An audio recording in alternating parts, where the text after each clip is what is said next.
ప్రసాదాలు ఆరింపు చేసాము, మరి ఏక ఉపవాసం కదండి మేము తినొచ్చా అని. ఉపవాసం ఎవరి కోసం? పరమాత్మ కోసం. ఆయన కోసమే కదా. సంతోషం ఎవరికి? ఆయనకే కదా. ఆయన సేవిస్తున్నాం కదా.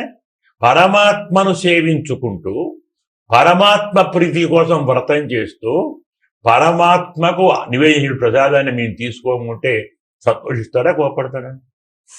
Common sense. చాలా మంది మేము వ్రతంలో ఉన్నామండి మేము తీసుకోము, ప్రసాదాన్ని ఆపేస్తారు. ప్రసాద స్వీకారం చేయకుంటే వ్రతం ఫలించదు.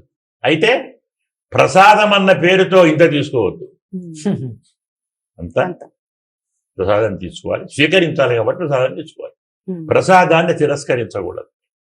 ప్రసాదాన్ని 4 చేసామనుకోండి, మన ధర్మం అదే. మన భారతీయ సంప్రదాయంలో ప్రతి నియమము శరీరాన్ని, మనస్సును, బుద్ధిని, ఆత్మను 4 తరిపేసే విధానం చెప్పారు.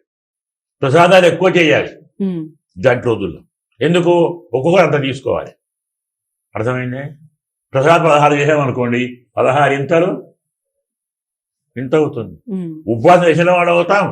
ఆకలి శరీరాన్ని బాధించదు. ధర్మంలోని మర్మం అదే. శరీరాన్ని కృషింపజేసుకొని వ్రతం ఆచరించమని ఏ శాస్త్రము చెప్పలేదు.